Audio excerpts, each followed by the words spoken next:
Olá pessoal, nessa videoaula vamos falar de derivação de curvas. Novamente eu vou gostar de lembrar vocês que uma curva é uma aplicação, eu não estou olhando o traço, é a aplicação, a função mesmo. E o que nós temos é o seguinte, dizemos que uma curva gama, do intervalo AB aberto, porque aberto, porque a gente vai derivar. Em Rn, pensa n igual a 2 ou n igual a 3, de t vai para x1 de t, x2 de t até xn de t. Por exemplo, se n for igual a 2, x1 a gente chama de x e o x2 a gente chama de y. E se n igual a 3, x1 de x, x2 de y, x3 de z. Só que não tem n, não tem tanta letra no alfabeto, xn. A gente diz que é derivável em t0 se cada uma das funções coordenadas são deriváveis em t0. Notação, gama' de t0 é x1' de t0 até xn' de t0. Para um pouco motivar essa notação e só deixar bem claro o que está acontecendo, é o seguinte.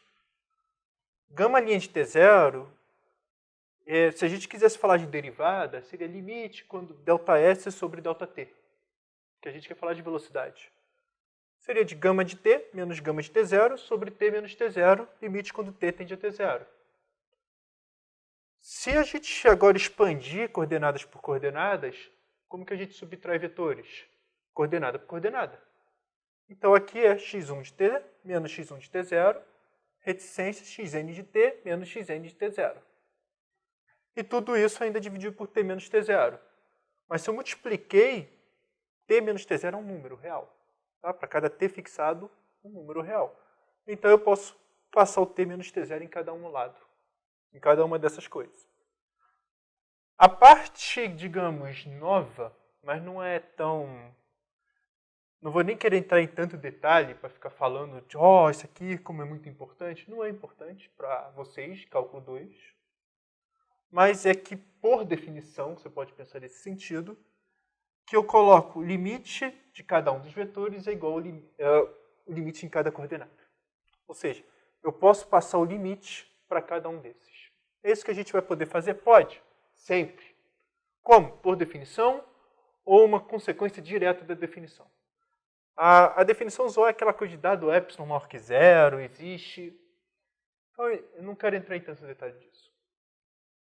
Então, vai ser o limite quando t tende a t0 em cada uma delas. E no cálculo 1, o limite quando t tende a t0, disso aqui, é a derivada. Aqui também é a derivada. Então, é a derivada de coordenada por coordenada. Ah, professor, você botou n igual a 2 e n igual a 3, mas botou n em geral. Podia ser n igual a 4? Sim. Ah, mas não vai ser curva.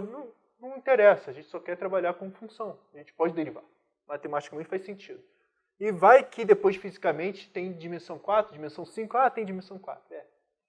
Então, é de acordo com a necessidade. Um exemplo, rapidamente, é o seguinte. O primeiro exemplo é uma função altamente derivável. Gama de t igual a cosseno t seno t. A derivada, o que a gente faz? Deriva o cosseno, que vai dar menos seno, e deriva o seno, que dá cosseno. E gama' de t, menos cosseno, menos seno. Então, geometricamente, vai ser o seguinte. Cosseno t seno t, então, pegamos um ponto t qualquer. Tá? Aqui está o meu ângulo t. Geometricamente, eu vou encarar agora o gama de t como um vetor. Então, eu tenho esse vetor aqui. Estou fazendo a diferença, limite, tudo que tem direito, e vai dar isso. Bem, quem lembra da física, a derivada tinha que fazer... Se eu estou andando no sentido para cá, tem que fazer isso aqui. Esse seria o meu gama'. Álgebra linear. Como eu estou trabalhando desse jeito, primeiro álgebra linear mesmo, na verdade é esse o meu vetor aqui. Daqui para cá. Só que, na nossa imaginação, na geometria analítica, a gente translada para cá. A segunda derivada, agora a gente vai derivar limite quando t tende a t0, de gama' de t menos gama' de t0. Então a gente está trabalhando com vetores, então a gente está pensando aqui. Estou fazendo conta, tem que pensar na origem. E se pensar um pouquinho, exatamente o menos γt. O oposto de γt. Seria, no fundo, isso aqui. O oposto.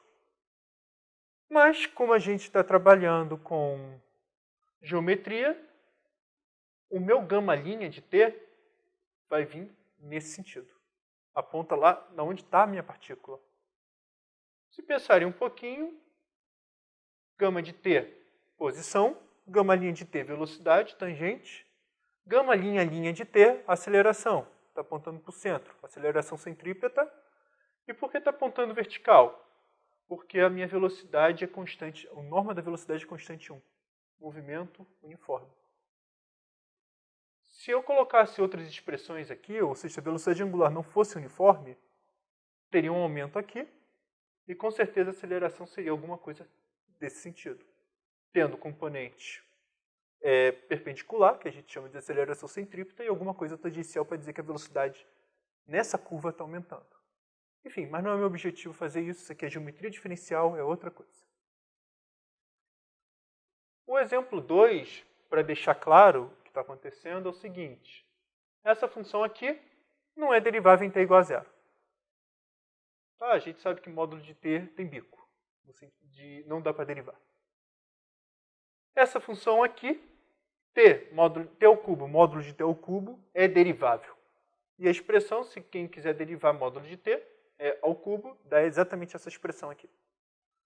Tá? Repara que nos dois casos o traço é bico. Uma derivável e outra não. Derivável para a gente, nesse sentido, vai ser para velocidade. Dizer que uma função é derivável é a mesma coisa que dizer que a minha partícula não colidiu. Ela simplesmente está andando de forma adequada. Para eu ir daqui para cá, eu tenho que parar para fazer outro jeito. Não parar, ficar 2 segundos parado, mas eu tenho que andar com velocidade zero. Nesse ponto. E aí, basicamente, isso que eu quero passar para vocês é que, no fundo, muitas vezes vamos trabalhar com... Quando a gente trabalhar com funções, a gente vai fazer o seguinte. Temos uma superfície. A gente vai procurar trajetórias. Aqui embaixo a minha sombra, é onde eu vou trabalhar. Vou querer caçar alguma direção. Então eu vou pegar alguma partícula com isso e vou tentar levantar para cá. E ao levantar para cá, nós vamos ter uma tangente. E no fundo a gente vai ter que passar daqui para cá. Esse aqui é a direção tangente, vai estar no R2, etc. A gente vai projetar para R3. E aqui está dentro do R3 e essa reta tangente aqui, esse vetor tangente, está contido no plano tangente. E a gente vai brincar um pouquinho de um lado para o outro. Então, na verdade, essa função ser derivável em t igual a zero, tendo bico ou não, para o que a gente vai fazer não interessa. Isso aí é geometria diferencial. Só falei por desencargo de consciência, porque em livros tem isso. Então é isso, gente. Eu espero que tenham gostado dessa videoaula. Até a próxima. Não esqueça de curtir ou comentar para me dar um feedback.